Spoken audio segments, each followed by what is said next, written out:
Good evening. I'm Crimson from Shine a Light in the Dark, and I am here with Blight and the amazing Carlos and Brian, and they have done us the wonderful pleasure of being on here with us tonight. Can y'all go ahead and tell us a little bit about yourselves and what you're currently working on? Well, my name's Carlos. I'm the guitar player in Blight. Right now, earlier this year in February, we released our second EP called Wither, and it's been doing great. And right now, we're actually wrapping up the recording for our next EP. We don't know what to call it yet, but yeah, we're like three songs into it already, finalized, and I think we got maybe like two or three more Oh, to awesome. finalize.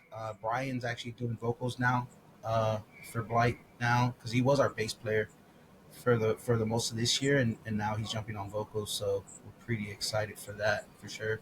I don't know if Brian wants to chime in on that. Yeah, pretty nervous. Yeah, it's a real big different change from being able to just kind of play in the back to having to come right up to the front for that. Yeah, How long have you yeah, been doing yeah, that? yeah. I guess he's more like Singing alone, I mean, I've always just kind of done it just on the side. I actually had a more of like a, I guess, metalcore band called Calderis. We're pretty much on a hiatus right now, but I did all the vocals after that previous singer left, and that was for about like a year and a half. But I've always loved singing, so it just kind of fell into place, I guess.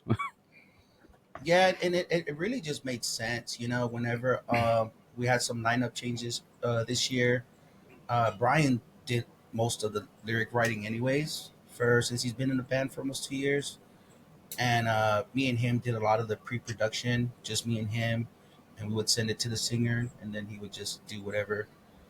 So whenever it was time to decide, okay, we need a new singer, it was just really easy to just be like, "All right, Brian, I guess you're up," you know.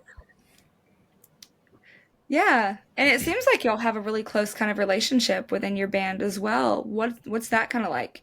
I think a lot of it comes from just being able to communicate with each other. You know, probably our main thing in this band is we all make sure our mental health is good or as best as it can be at the time. You know, and we have a pretty strict hey man, let's make sure we're okay first before we dig into something, because I mean, nowadays it's so easy to get overwhelmed by anything, and we just want to make sure that we're all good mentally. And I guess that's where the bond comes in, is human beings actually caring for each other and actually being considerate to each other, and understanding that, like, look man, if we can't do something, it's okay. It's more important that we're mentally okay and that we're physically okay, and not just throwing ourselves out there all the time, you know. What's one way y'all kind of check in with each other to make sure like that that y'all are kind of all okay? uh so our main communication, like a lot of bands, I would assume, we have like a chat room on Discord. We have a chat room on Facebook. We have each other's phone numbers. Me and Brian literally talk on the phone every day, even if it's not about band stuff, just to check up on each other. I think at this point of our relationship, we've kind of learned how to read each other. As far as, like, I can tell when something's up with him, or he can tell when something's up with me. So it's just being able to catch that and being able to just leave room for, like, communication with each other. Not necessarily force it, but just letting each other know, like, hey dog, looks like something's up. Just letting you know I'm available if you need a vent or if you need to talk. And honestly, I think that's what's kept me and Brian, like, sane for the most part with this whole project, is that we're able to check up on each other, and it's not just a music thing. Like, Blight's main goal was always been like, dude, we're a family first, and then we're a band. And me and Brian are a little bit older, and we understand as far as life goes, like, our parents and family, they might not be here for a long time, so we're just trying to create a family of our own, for whenever that Yeah. does happen, just so that we could have each other. I don't know if Brian wants to chime in on that.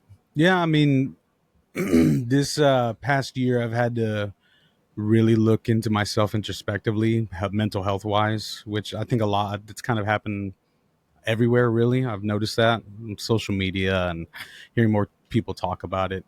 Um, and I think it's just better for yourself at the end of the day. And I mean, if you can't help other people along the way, that's fine. You know, that's kind of up to them. But being able to work on the relationships that you're choosing and the other people are choosing with you, you know, like this band, and you know, forming these bonds, and even people we're meeting at shows. And um I think that's one of the coolest things, is seeing how drawn in people get into it.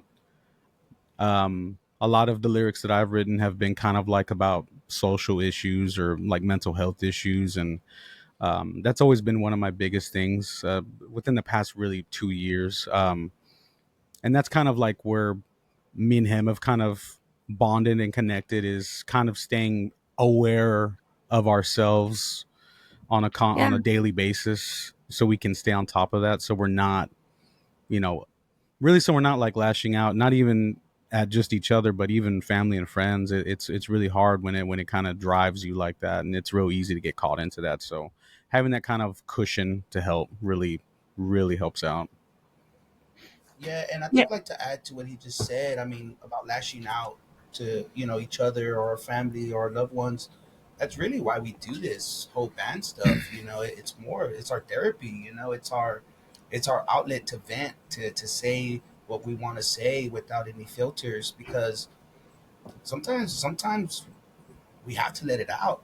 Sometimes we have to just say what we feel and not feel any kind of guilt behind it. Or not feel any kind of like what you're saying is wrong. And I think Blights helped us do that, say what we really feel and say how we feel inside and what our thoughts are going through our heads, like what they mean. And just being able to have this outlet to express ourselves, it always helps us in our personal lives, because we're kind of healing because Yeah. we're expressing ourselves and we have this opportunity to vent in this outlet. And that's always been our main thing for me and Brian. Was like, dude, I mean, what do we write about? What do we talk about? And that was just kind of the main thing for both of us. Was like, dude, well, let's talk about what we know, and let's talk about what we go through personally as human beings, and see if it resonates with other people. And maybe, I don't know, you never know, like it might help someone else go through a situation. And then that's really like our goal here is, to let people know that, dude, it's okay to have these thoughts. It's okay to feel scared. It's okay to feel like you don't know what is going on. But sometimes we just gotta put words into how we feel, and not keep it inside. And again, Blight's helped us with that. And I think, like, going back to your original question of how our relationship work, I think it's me and Brian have a pretty good understanding about that, knowing that we need this so that our personal lives are not so chaotic. Yeah. And what I love that's really beautiful about that is you were talking about like how it was therapy, but also just like how it became a wonderful outlet for y'all in your own expressions. And I think that it's that authenticity and that realness that really does draw people in and makes them not feel alone. I always like to say that music is like its own entity, right? Like it doesn't care who we are or where we're from. But when we find those artists that align with us and resonate with us, it can help us feel seen, heard, and understood. How do y'all create that world for y'all's as listeners? And what were some artists that created that world for y'all?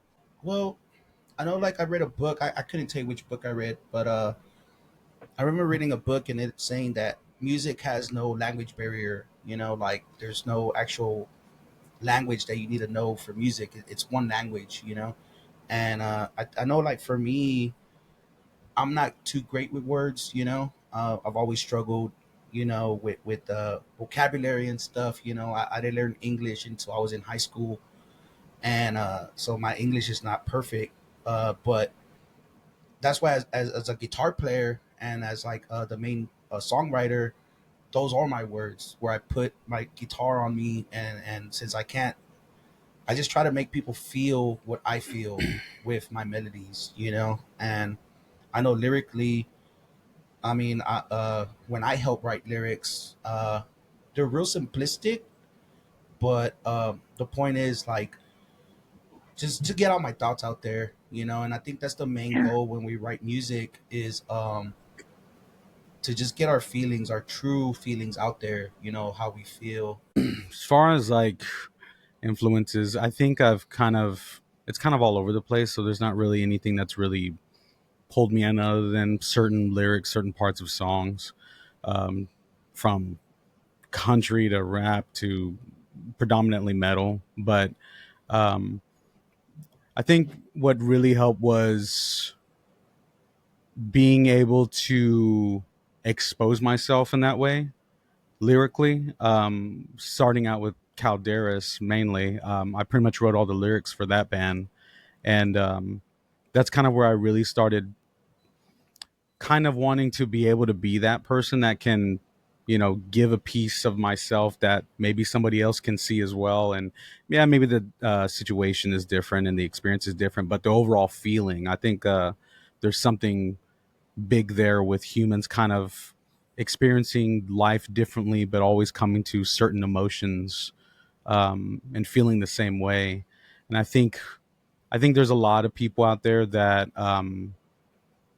can really vibe, I guess is the best way to say it, with kind of what at least I'm trying to write and what Carlos is trying to write.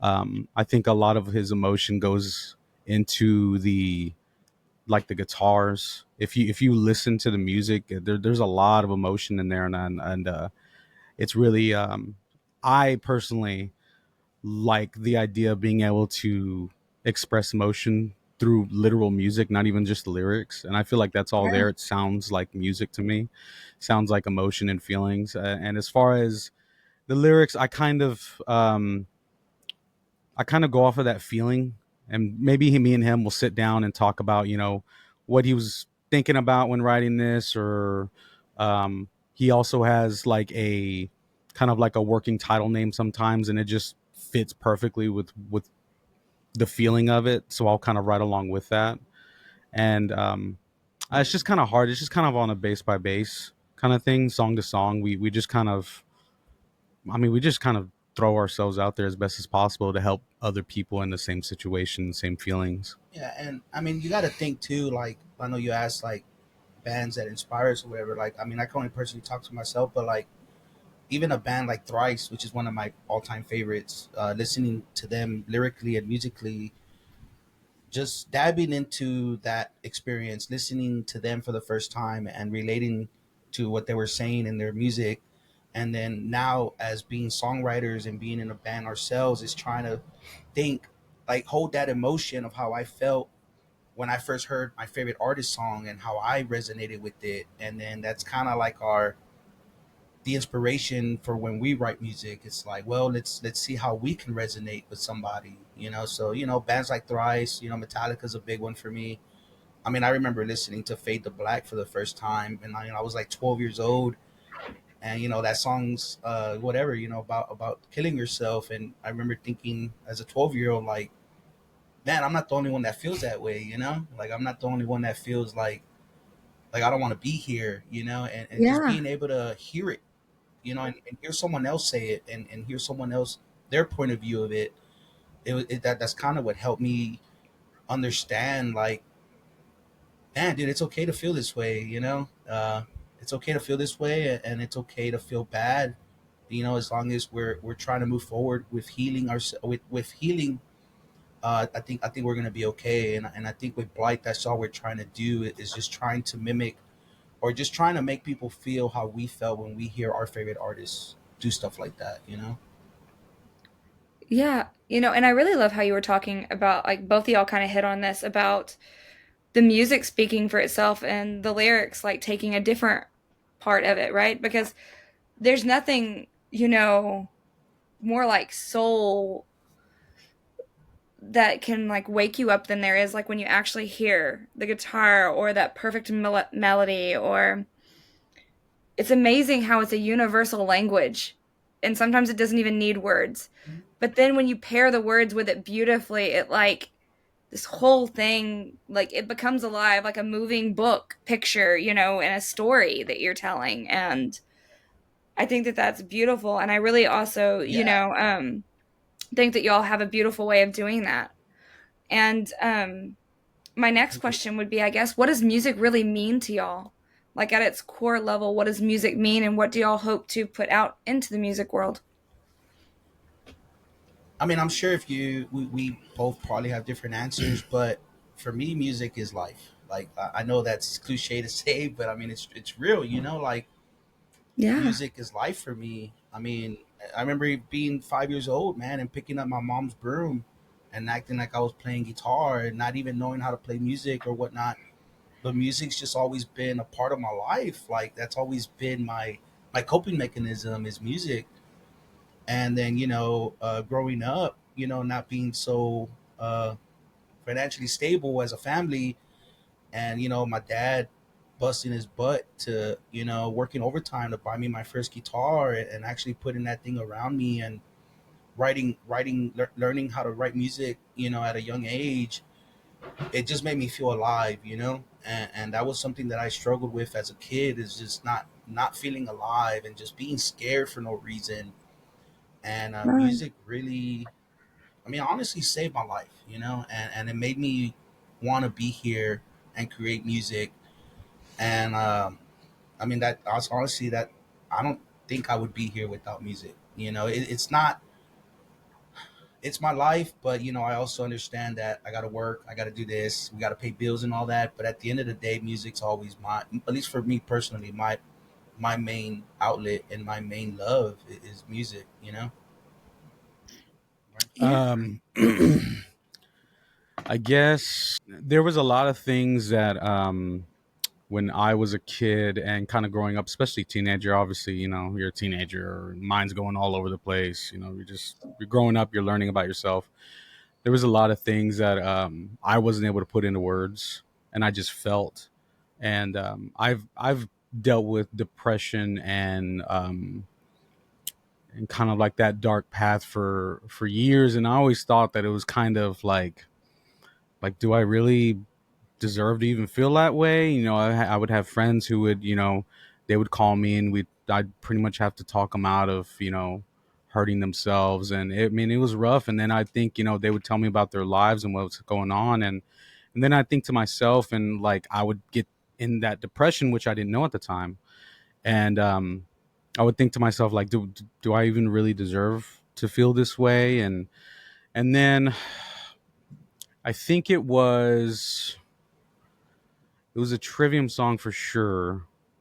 Can't remember the name of the song, but he does talk about suicide in there. And once I listened to that song, it kind of really like helped me realize again, like we're always talking about right now, is you're not alone in everything. It's okay to feel that way, and that kind of really started helping me put into words like those emotions, those feelings, especially when you can't control them. And it's kind of hard to even sometimes put into words because of how real it is.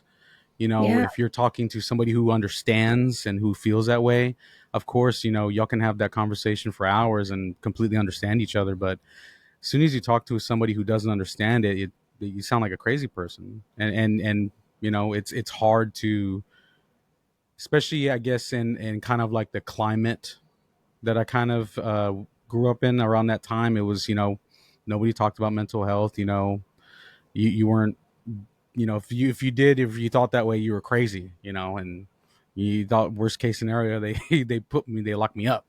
So you kind of shut down and close off. But then I guess music, what helped me with music, what music helped me with was, I guess, opening up venues of clearly, again, people exposing themselves and showing how they feel, and that again, you're not alone. As far as like what I want to put out there, I mean, there is a part of me, and I think that's kind of any musician that wants to be heard. Um, Yeah. I personally have ADHD, and there's a lot of like I guess social anxiety that I've lived with for years, and acceptance and stuff like that. And um, I feel like there's a lot that I have said in my head, but I still want to get it out there. I've had with conversations with Carlos, and that's kind of where a lot of the lyrics I've been really trying to pull from is our conversations and talking about that, and just trying to get something out there to people who feel the same way.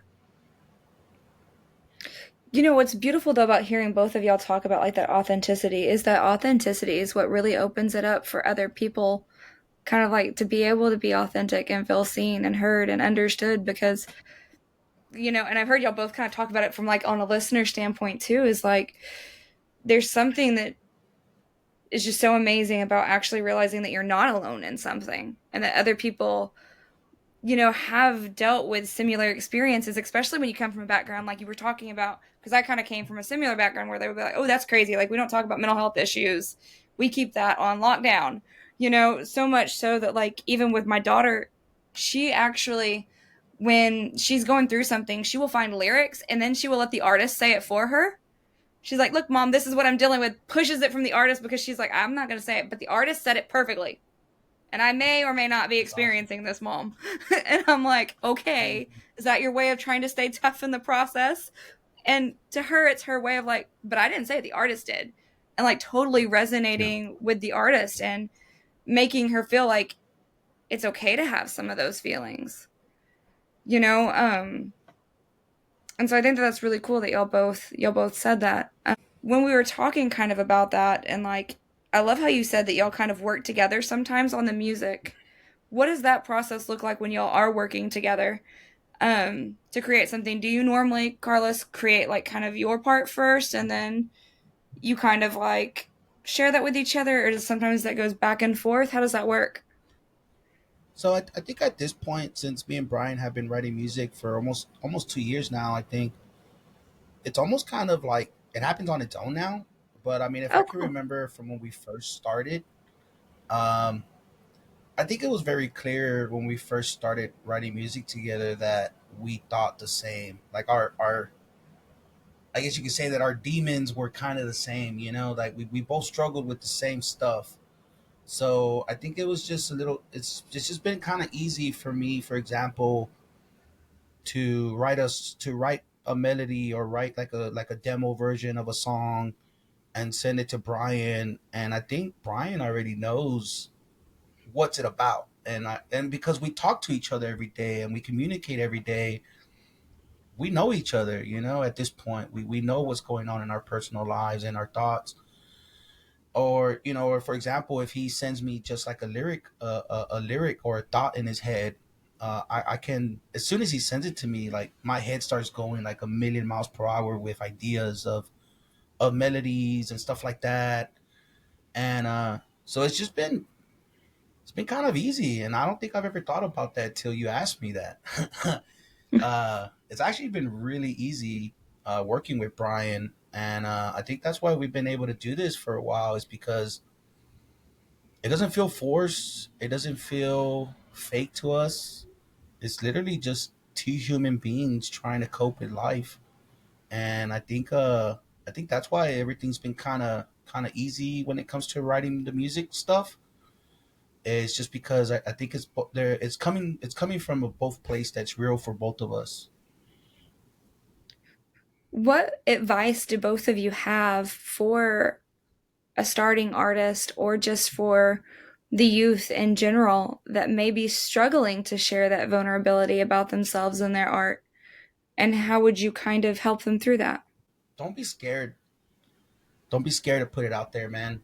You know, I've been writing music for almost 20 years, and my biggest struggle when I first started was I couldn't get I couldn't get the courage to let someone hear it or to let someone give me criticism. Because I mean, it's almost like, dude, your heart and soul is into what you're writing, and the last thing Yeah. you want is for someone to be like, "Hey, that didn't sound good," So it's almost like putting your baby out there, and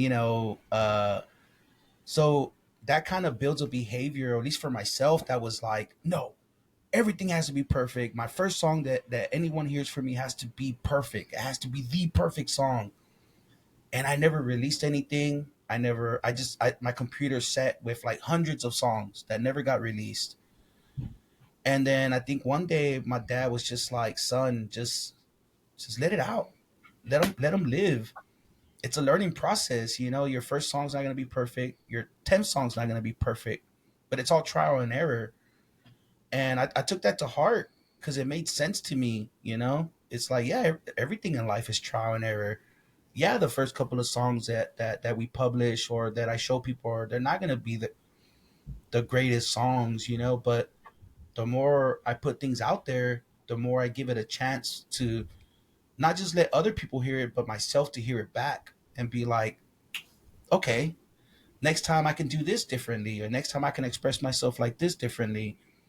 So honestly, that would be my biggest advice is like, understand that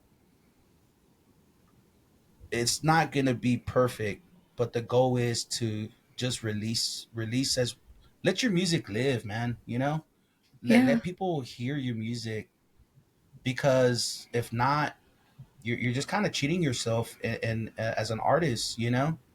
Let your music see the sun, man, and let it live, and but keep doing it, and take those experiences and just get better, because naturally I feel like it's just naturally going to get better and better and better. And then you get to a point where you're just like, man, I'm doing it.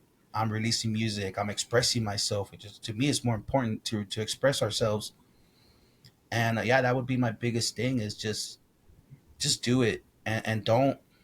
There's no rules to this. There's no it needs to sound like this. It needs to sound like that. It's whatever's inside of you, man. Let it out, and don't cheat yourself from that, because we do live in a world where it's not it is still kind of taboo to talk about this stuff, about mental health and all that stuff. I know a lot of people still don't take it seriously. So man, don't cheat yourself from an outlet like this, because it's a beautiful outlet that can save your life and that can make your life way better.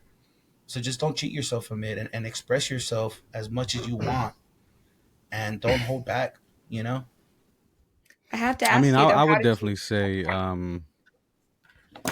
So sorry. I'm sorry, go ahead. Oh no, I was just gonna ask. Like, you have to tell me. So, how did you feel after you finally released that first song and you finally gave it life? Nerve wracking. It was nerve wracking. Like, especially me, so that, dealing with anxiety my whole life. It's just one of those like, oh my God, are they gonna like it? And just looking and looking to see what people are gonna say, and then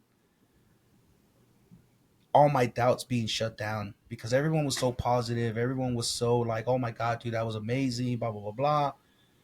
And it gave truth to my doubts about, like, dude, it didn't suck. And if I would have never got the courage to finally release it, I would have never known that.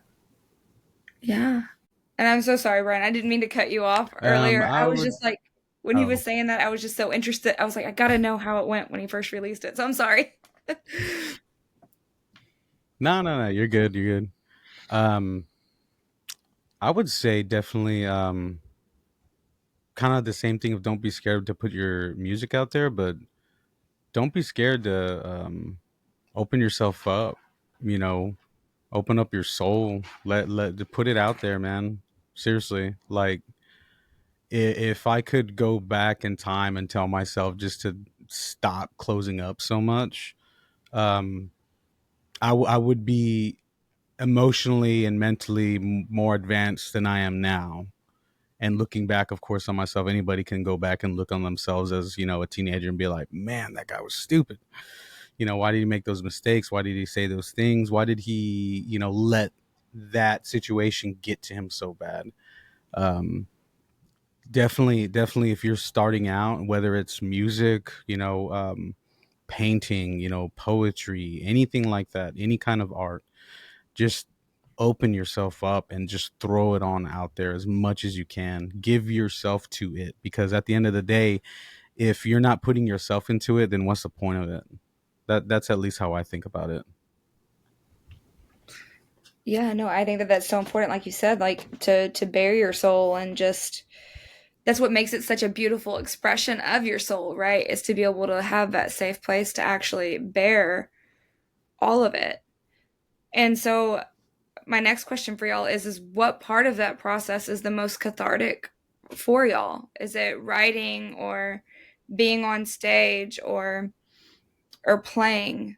Where do y'all actually find that cathartic release? I would definitely say it's playing it on stage because, yeah, you can write it, you can just pour yourself into it, and put yourself out there like that. But I don't think it really translates until you're playing it on stage and you can see people reacting to it. And if they know the lyrics, I mean, or they know like they feel the emotion coming in from the guitar, the anger, whatever it is, really at the time.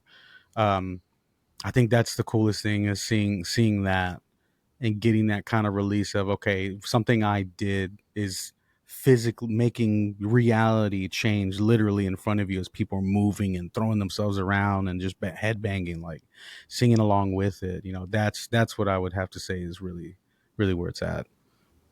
Yeah, I think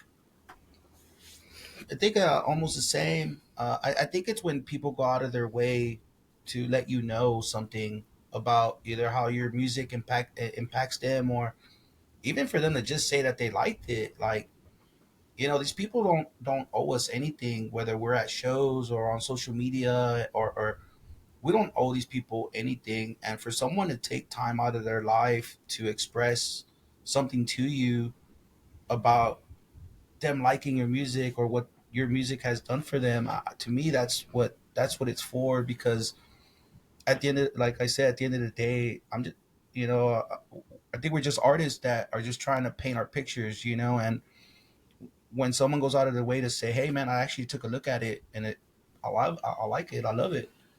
I think that's the end game for me and Brian. It's just like, dude, there's nothing more beautiful than that, for someone to go take their time out of their day to just let you know that you exist, and that you're seen. At the end of the day, most of us just want to be seen or heard, and for someone to actually give you that, I guess it's a form of validation to like tell you like, hey man, I see you. To me, that there's no happier feeling.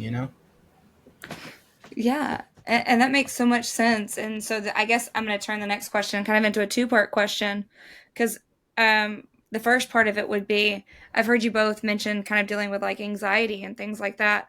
What really helps y'all get over that, especially like on stage and performing live and releasing your stuff? And the second part is what is the coolest kind of story you've had about somebody coming up and saying like they've listened to your music or they really enjoyed it, or like what's your coolest fan experience, I guess? um I guess to answer the first part, I mean, I think personally, what I've learned in life, because my whole life I was always like, how do I get rid of anxiety? How do I cure myself?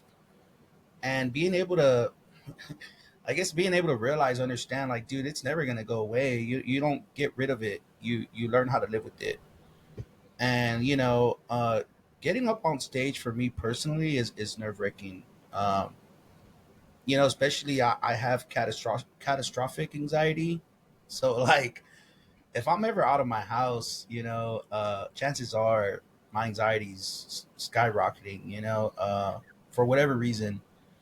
So being up on stage, I mean, even just getting the mental strength to leave my house or to go to a show where I know I'm going to interact with people, it's hard. It's hard. I mean, to the point where I'm literally having panic attacks on stage. I mean, Brian or anybody in the band can tell you, like, that's always been my biggest problem to deal with. It being in a band is playing the live shows, because I'm scared of being out there for whatever reason. And yeah, having those panic attacks on stage is crazy. It's a crazy feeling for sure, but it's crazy. It's a good crazy experience because at the end of the day, you're still breathing, you're still alive, and not only that, you're having a beautiful experience with people that you would have not had if you didn't get the courage to just get up and leave outside your door for once. Yeah. um so that I was, I mean, that's, I guess, kind of answer your first part of the question. It's hard. It's hard. Personally, for me, it's hard. And I think because we're so vocal, me and Brian are so vocal about it because we really do want to spread like mental awareness to as much people as we possibly can. Um, and because we're so vocal, I think the best stories I have with people is when they notice it. And when someone can come up to me and be like, hey, man, I get like that too. I get like that. And how mind blown they get when when they realize in that moment they're not the only people that go through that. And they can literally Yeah. see someone on stage going through it. And to me, that's the best stories that I could ever have is like people coming up to me and being like, dude, I'm so glad to know that I'm not the only one that goes through it, man. It happens to me at work. It happens to me while I drive. It happens to me all the time. And you're up there going through it, playing a show, or you're up there talking to people when you know it almost seems impossible. And to me, that's the best feeling in the world is being able to resonate with someone, and hopefully that helps them to deal with whatever it is we're dealing with. Um, let's see the anxiety part. Well, to be honest, I guess I didn't realize I had anxiety until about a year ago. So that's kind of something that it's kind of, I guess, new to me. Um, but looking back on all the other times that I've played up on stage or done anything with any kind of like group talking or whatever, I've kind of just disassociated. And not saying that that's super healthy and you should be doing that, but that's just kind of where my mind has always gone. Just kind of would go on autopilot. Um, I think, and that's probably like usually it's in the first like 2-3 minutes of a set. Um, but then I kind of what pulls me back in is seeing the people, you know, vibing with the music, jamming out with us, looking at us and just kind of jamming out with us like that. That's what really pulls me back in and kind of draws me back into reality. Um, yeah, it's kind of weird because it's just kind of like a natural thing. And as far as like on day to day, I mean, I've always just kind of just done what I need to do. Really, if I'm having, I've had very few panic attacks. Um, but when I did, it was more of a okay. How do I redirect this? Like almost like this pent up energy because it's literally your body telling you fight or flight, and so I just redirect that. That's how I do it on a day to day, especially like dealing with like stressful situations like at work, and I mean um, driving around too, especially around Houston, man, it can get kind of crazy, just the Houston area. So it's just more of a redirection. I think is my best way that I deal with that. What was the other question? Cool story. Oh, cool story. Um, for me, this obviously is before Blight, but it was with Caldera. So we wrote a song called Resilience, and it was co-written by my buddy Ryan. I had dealt with suicidal thoughts. Um, he kind of did, but he didn't really understand it. But he also got a lot more experience from dealing with it from a very good mutual friend of ours. And he kind of started writing this song that just kind of had this very somber feel to it. And it ended up really, we ended up writing it, and I put my 2 cents on it. And that's kind of that's around the time I started thinking about, if that feeling is real to me. And then released it, and it did fairly well. But what was cool for me is I think it was the maybe second year anniversary of it that it came out, and made a post about it. And somebody private DM'd me saying, "Hey, I just want to let y'all know that this song like really like saved me from like suicide."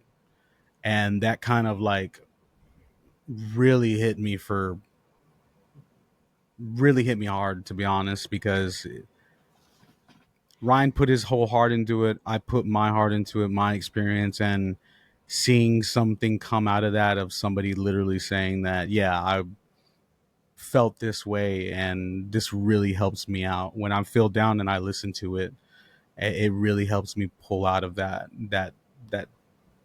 deep dark feeling that almost takes a force to pull you out of, and it's hard. And that I would have to say was really cool to hear that. Um, just knowing that even one song affected one person, like that was really awesome. And I think that that's beautiful because one of the things actually that I found the most beautiful about talking with y'all is just your open honesty and like your willingness to just be vulnerable. I find that very inspiring, especially like when y'all are talking about your mental health and you know talking about like suicide or even like the lyrical content or even having a panic attack on stage. Like I think that that's very inspiring because especially when somebody's seeing it right in front of you, it's one thing to say like, oh, I suffer from panic attacks, but then to see somebody in front of you suffering from a panic attack and still see them doing it is a whole nother thing, right? It's because we can all like we all say things like oh I could get through that, blah blah blah, but then to watch you do so on stage, that sounds extremely inspiring to me. And just you know my next question to you would be how do you calm yourself down during that time, or what do you do during your panic attack on stage? Goes back to trial and error. Growing up, uh, in like Latino and whatnot. Like Brian was saying earlier, mental health wasn't really like that educated to most of us. So going through it as a kid, my mom or dad not knowing what's wrong with me, my brother trying to understand me, not knowing what's going through my head, and as I grew older and older and dealt with it and dealt with it, um, just educating myself, seeking a psychiatrist, seeking a therapist, trying medication, trying meditation, and honestly, like during the pandemic, that was really the turnaround for me as far as like growing, I guess, mentally. It was, my therapist put me on meditating, put me on what's it called, mindfulness stuff, and just seeing the practice and living the practice where even on stage, while it's happening, because it's real easy to disassociate when you're going through a panic attack or anything like that, but just staying true to the practice and everything you've learned. And the main thing I've learned, and it's crazy because it's something so simple that we get taught as kids, is like, dude, just take a deep breath, man. And that's Yeah. literally all that's made it work for me. Is I'll literally take deep breaths, in with my nose, out with my mouth, focus on grounding myself, looking at the lights, looking at people's faces, um, counting to 10 if I have to, closing my eyes. I mean, anything I can to just make it through it. But no, definitely educating myself on that.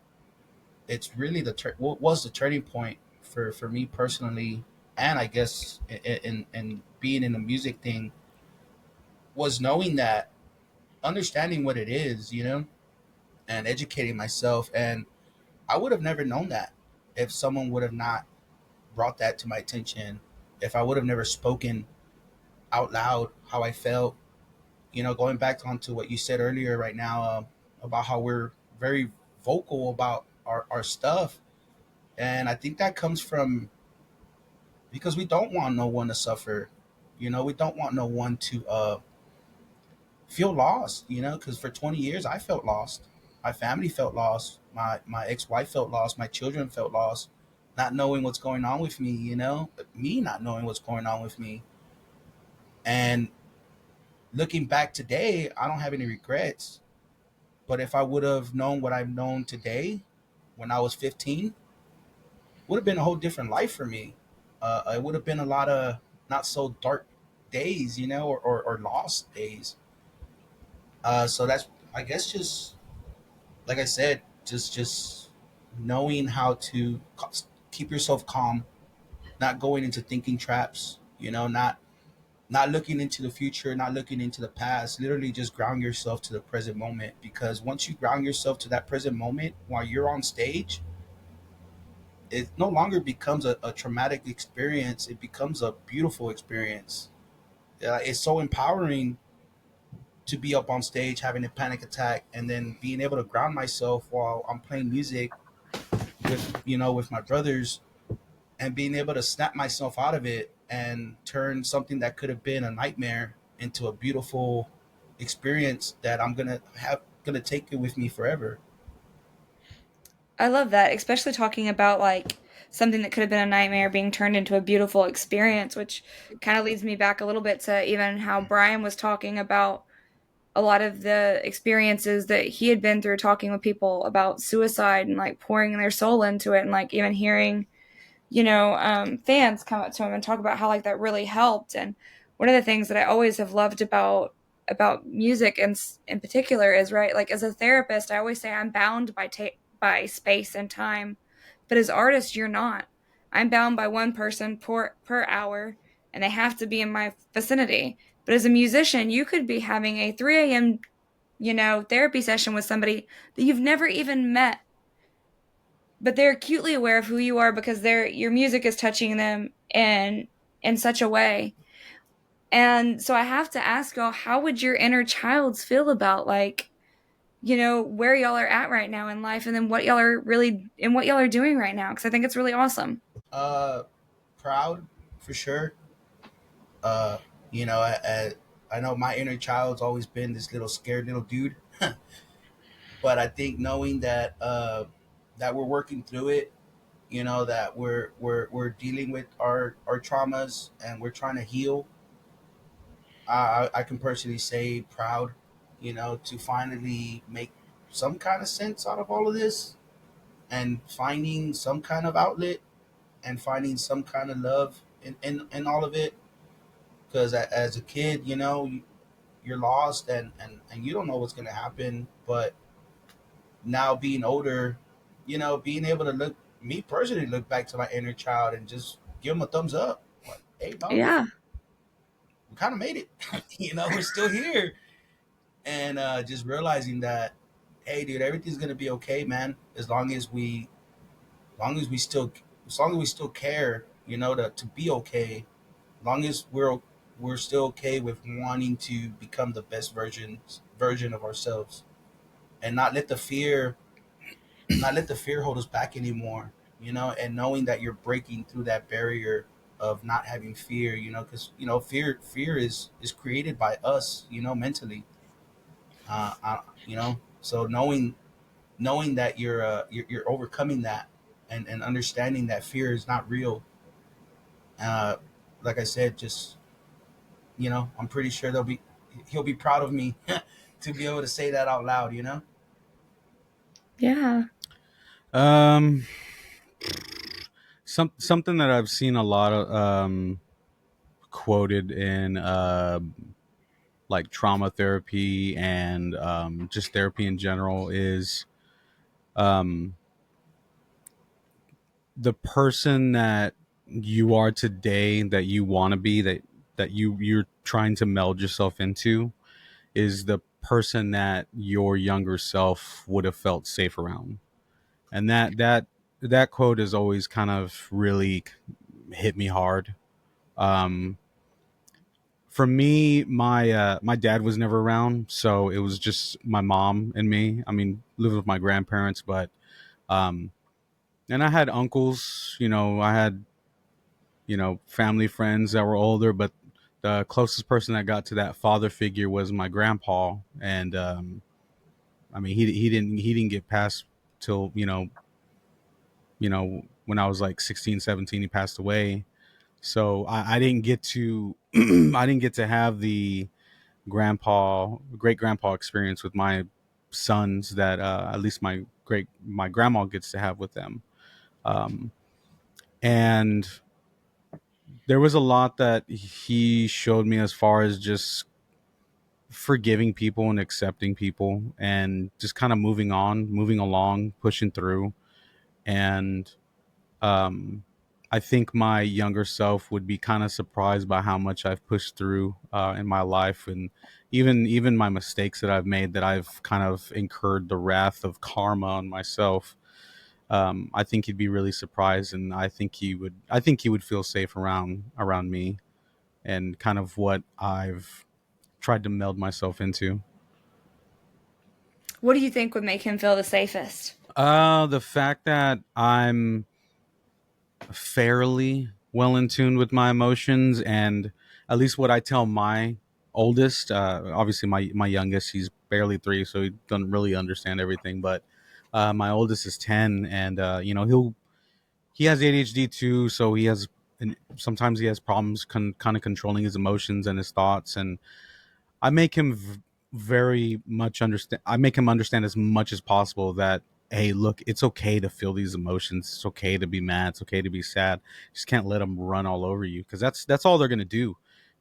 Carlos bringing up fear. Fear's one of the easiest monsters to feed. One of the easiest to feed, and it'll eat whatever it can.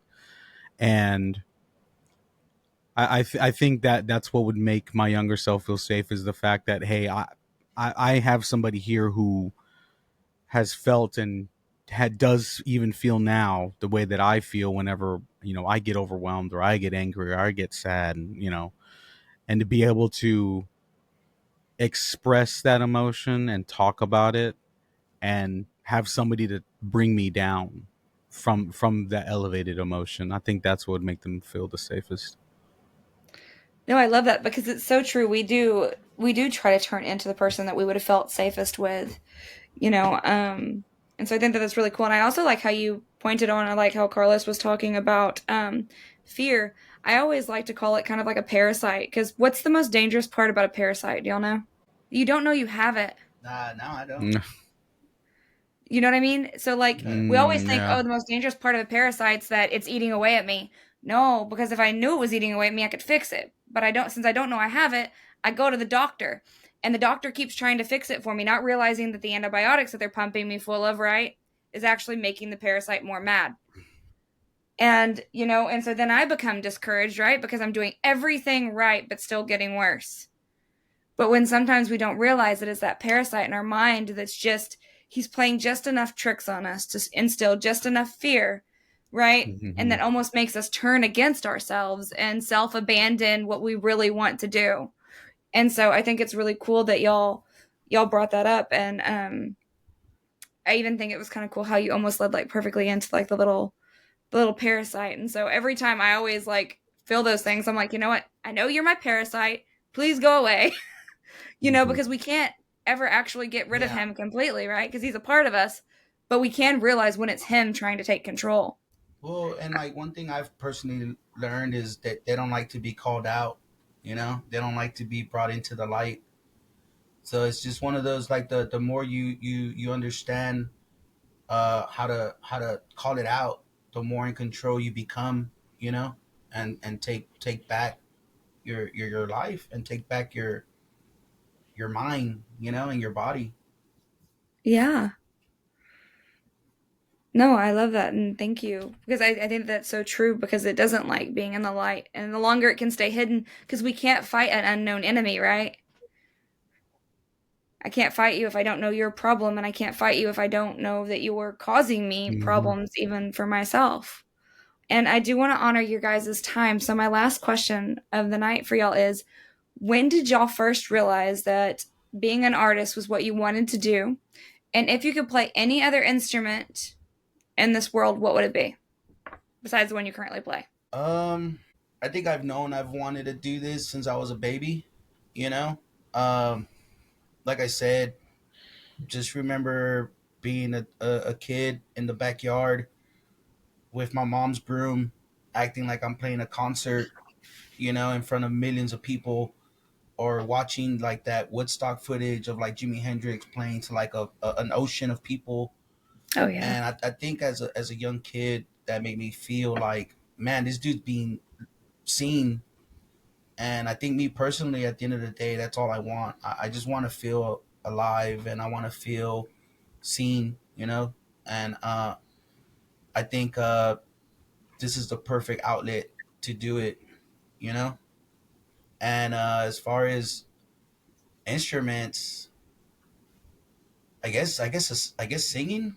That's like the only thing I don't know how to do. As Okay, far as being awesome. in a band, I guess being able to, yeah, I guess being able to sing, I guess, or have the courage to do it publicly. I think that would probably be pretty cool, you know, because then I could really do some stuff. I guess for me, the first time that I learned, I wouldn't even remember which song it was. But the first time I really started singing, and it was obviously just normal singing. I didn't hear metal for years, actually. But and I just like I just liked singing. It was just it was I guess it was the first outlet that I found before I started playing guitar, like around 15.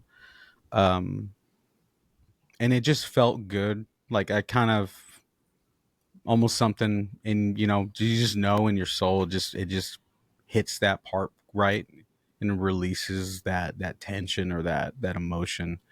And that's probably when I first realized I wanted to do that professionally. I just had not even the slightest idea of like the trials and tribulations that'll come through with having to try and do something like that professionally. But I still enjoy the journey. I think it's fun. Being able to meet new people.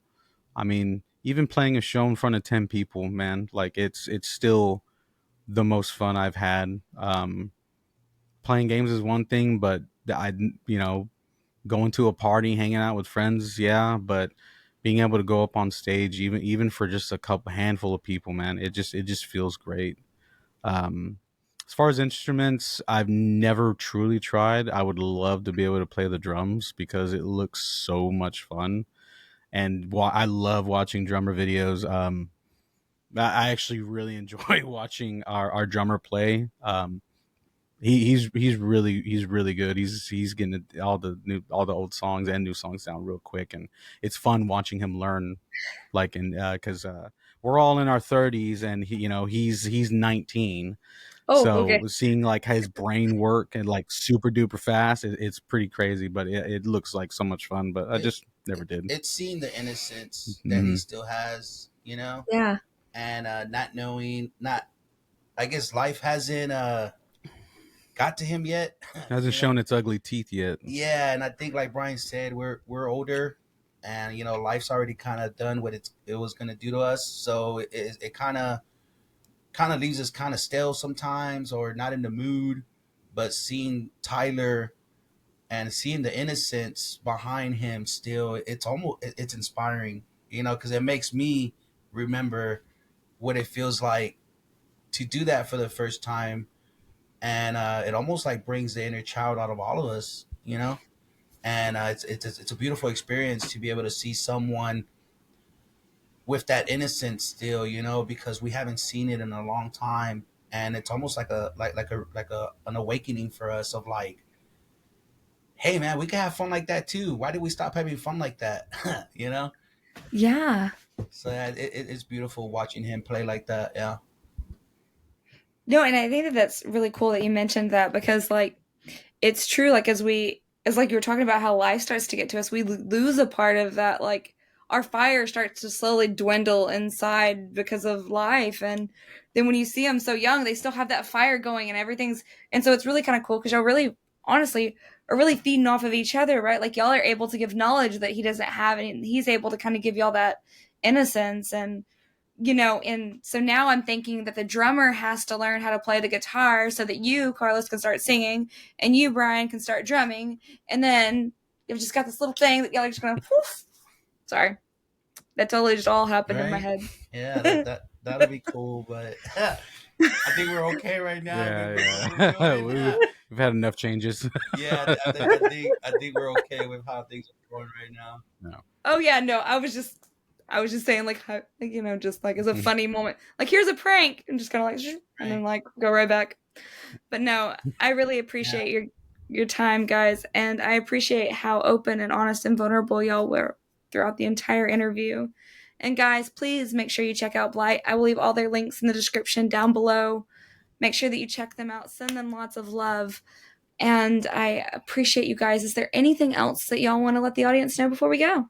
Yeah. I mean, just know that we're just four guys that are just going through it, just like anyone else is. And if you ever feel like you don't have nobody to talk to or nobody to reach out to or no one to understand you, you could always reach out to us either at a show or send us a direct message. And obviously, if we're available, like we would just love to help as many people as we can. As far as trying to understand what's going on with them and helping them just move forward. So I mean that's our main goal here is just trying to spread the awareness for people to have an outlet, just like we have an outlet, because Blight's open for everybody. It's not just us four. We want Blight to be an outlet for everybody. So anybody that ever feels lost or alone or anything confused, and if you feel like there's no one to turn to, just always know that I mean I can't speak for myself, but just always know I'll be here to listen to you, and don't ever feel scared or discouraged to reach out to me. You know, and I'll be more than happy to hear you out and just talk to you to help try to help you get through your whatever it is you're going through. Thank you so much for that. I appreciate that, and I know that that will mean a lot to them as well. And I appreciate y'all's kind heart and just everything that y'all are doing. And I'm looking forward to seeing like even what the future holds for you guys. And I'm also looking forward to seeing y'all this weekend play live. Y'all have a wonderful evening. Thank you so much, guys. I appreciate You y'all. Y'all too. You Thank you too. rock. so much for your time. So